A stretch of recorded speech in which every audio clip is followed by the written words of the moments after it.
अस्सलामु अलैकुम रहमतुल्लाहि व बरकातुहू। दोस्तों, जिस बेहुदा आदमी का जी चाहता है कि मैं मंजर आम पर आ जाऊं, लोग मुझे जो है वो ज़्यादा से ज़्यादा देखें, मशहूर हो जाऊं, वो कोई ना कोई गुस्ताखी कर देता है। जैसा कि हाल ही में इंडियन पंडित ने हमारे आका करीम सल्लल्लाहु अलैहि वसल्लम की ज़ात पर गुस्ताखी की है, बहुत नाज़ेबा कलिमात कहे हैं। अल्लाह ताला इस पंडित को गर्क कर दे, इसने एक पाकीज़ा और मुक़द्दस हस्ती पर जो है ज़बान चलाई है। तो नाज़रीन, आइए इसके बाद आप देखेंगे इस वक्त जो हिंदुस्तान में एक भौंचाल है और मुसलमान खड़े हो गए हैं और वो भी अपना मौक़िफ़ सामने रख रहे हैं। तो आपसे गुजारिश है वीडियो में हमारे साथ आखिर तक रहिएगा। इस्लाम धर्मामध्ये ज्या व्यक्तीला आदर्श मानलेला आहे, मनुष्य 50 वर्षाचा मनुष्य 6 वर्षाच्या मुलीशी लग्न करतो, यापेक्षा कोणता अत्याचार असू शकतो? ज्यांचे आदर्श असे आहेत ते काय वागतील? कि जब कमली वाले पर कोई नाम शराब बकता है तो कोई नहीं बोलता। उद्धव दाखिले के बारे में अगर कोई बोलेगा तो उसके घर को जाकर उसको धमकी दी जाएगी या उसके मुंह पर कालिक फेंकी जाएगी। शरद पवार पर कोई बोलेगा तो थप्पड़ मारा जाएगा। शरद पवार के बारे में कोई लिखेगा तो उस एक्ट्रेस को जेल में डाल दिया गया। तो बताओ, क्या शरद पवार को बोला जाएगा, उद्धव ठाकरे को बोला जाएगा, मोदी को बोला जाएगा, और जब मेरे रसूल के बारे में बोला जाएगा तो तुम सब गूंगे बन जाओगे, तुम कुछ नहीं बोलोगे। मैं आपसे मुखातिब नहीं हूं, मैं इक़्तिदार की कुर्सियों पर बैठने वालों से पूछ रहा हूं। बताओ, बोलो। शरद पवार के बारे में बोले तो थप्पड़ मारकर ऐनक तोड़ दिए। उस एक्ट्रेस ने कुछ कहा तो जेल में डाल दिए। मोदी के खिलाफ लिखे तो जेल में डालते हैं। योगी के खिलाफ कुछ बोले तो जेल में डालते हैं। और रसूल अल्लाह सल्लल्लाहु अलैहि वसल्लम की शान में बनात शनाब बकता है। अरे खाली नारे लगाने से कुछ नहीं होता। मैं जो कह रहा हूं सोचो उस बात पर। जब अल्लाह अकबर कहते ना तो उसके माने समझो।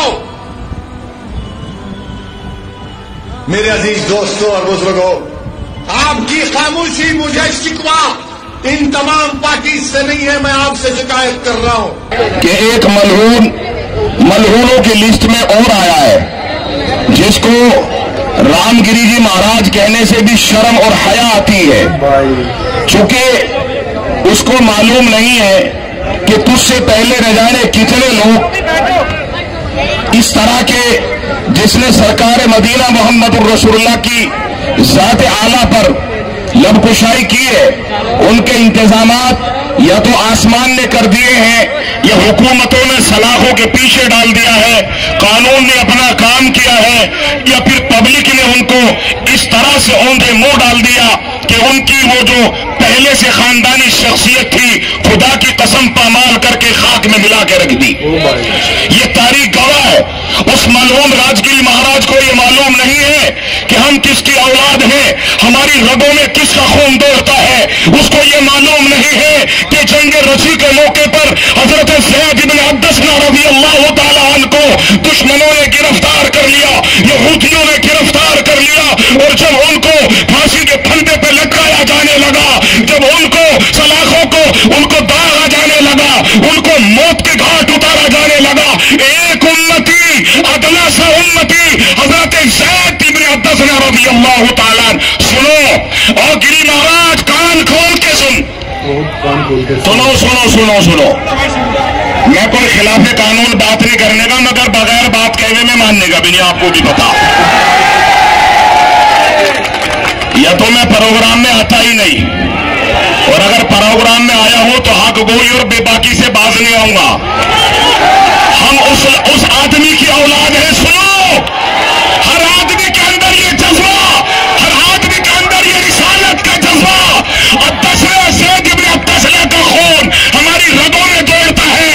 अगर गुस्ताखी होगी ये तो सरकार इंतजाम करेगी, ये पब्लिक इंशाअल्लाह कानून का सहारा लेके खाक में मिलाएगी। याद रखो, गरीब की बद्दुआ तुम लोगों को बर्बाद करेंगे, और गरीब चाहे कोई हिंदू हो, मुसलमान हो, दलित हो, तो उसकी बदुआ तुमको बर्बाद करेंगे। जो लोग आज बुलडोजर से अपनी ताकत के मजाहरे कर रहे, कल इलेक्शन आएगा तो पब्लिक अपने वोट के जरिए तुमको डिमोलिश करेंगे इंशाल्लाह। और ये होने वाला है। जो कोई भी बुलडोजर के जरिए गरीबों के घरों को तोड़ रहा, तुम तैयार हो जाओ, तुम्हारे इख्तिदार के महल भी डिमोलिश होंगे। सर, हाजी शहजाद अली पर क्या बोलिए? इंसिडेंट पर आपने बात की है सर, उसी पर बताइए। हाजी शहजाद अली का वीडियो आपने भी देखा, मैंने भी देखा, जिसमें हाजी शहजाद अली ने कहा कि 21 अगस्त के दिन उनकी ऑर्गेनाइजेशन है छतरपुर में, मध्य प्रदेश में, उलेमा भी है, जाकर रिप्रेजेंटेशन दिए। क्या रिप्रेजेंटेशन दिए कि एक अहमक जो हमारे प्रॉफेट मोहम्मद सल्लल्लाहु अलैहि वसल्लम के बारे में बकवास बोलने की कोशिश किया, उसके खिलाफ आप एक्शन लीजिए, एफआईआर रजिस्टर करो। वहाँ पर एडिशनल एसपी थे, डिप्टी कमिश्नर थे, एसडीएम साहब थे। एक मजमा जमा हो गया, उन्होंने खुद बोल रहे, खतरमबाजी शुरू हुई तो एसडीएम और डिप्टी कमिश्नर को बोले कि भाई जाके समझाओ। वो बाहर निकले, हाजी शहजाद पर ही पत्थर पड़े। उसके बाद खैर मामला बढ़ गया, वो चले गए अपने घर को। तो आप जो है हाजी शहजाद अली के 20,000 स्क्वायर फुट के घर को बुलडोजर लाकर आप डिमोलिश कर दिए विदाउट फॉलोइंग ड्यू प्रोसेस। अरे वो 3 गाड़ियां हैं फॉर्च्यूनर, 30-30 लाख के 3 गाड़ियां हैं, उसको आप पूरा बर्बाद कर दिए। ये कितना हेट्रेड है बीजेपी मध्य प्रदेश की गवर्नमेंट को मुसलमानों के बारे में।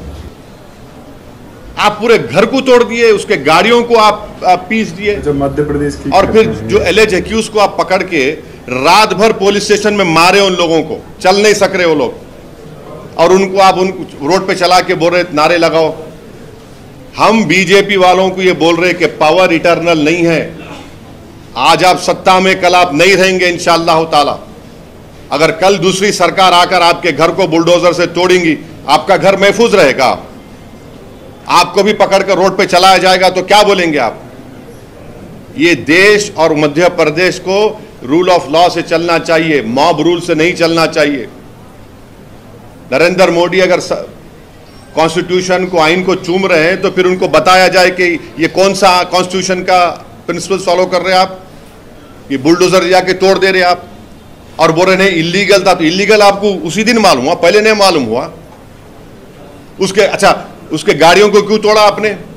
आप पूरी मुस्लिम कम्युनिटी को बीजेपी कलेक्टिव पनिशमेंट दे रही है। और जो लोग आज सत्ता के नशे में, गुरूर में आकर बुलडोजर से मुसलमानों के घरों को तोड़ रहे हैं, याद रखो गरीब की बद्दुआ तुम लोगों को बर्बाद करेंगी। और गरीब चाहे कोई हिंदू हो, मुसलमान हो, दलित हो, तो उसकी बदुआ तुमको बर्बाद करेंगी।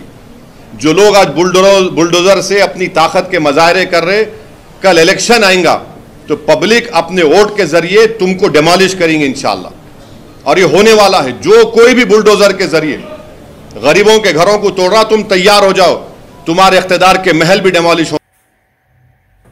जी हाँ नाजरीन, ये आपने सब देखा है। इस वक्त हिंदुस्तान में बड़ा जो है वो हालात ऊंचे नीचे हो चुके हैं। अब देखें, आज की वीडियो में भी आपको यही देखने को मिला है कि फसाद की इब्तिदा करने वाला इंडियन हिंदू पंडित, जबकि मैं पहली वीडियो में ये आपको बता चुका हूँ कि सबसे ज़्यादा हिंदुस्तान में फसाद मचाने वाले ये पंडित ही होते हैं। आज मैं आपको एक वाज़ेह तौर पर दिखा भी चुका हूँ कि जितना फसाद इस वक्त हिंदुस्तान में हुआ है वो सिर्फ पंडित की गुस्ताखी की वजह से, उसकी बकवास की वजह से, जो उसने हज़रत मोहम्मद सल्लल्लाहु अलैहि वसल्लम की शान में की है।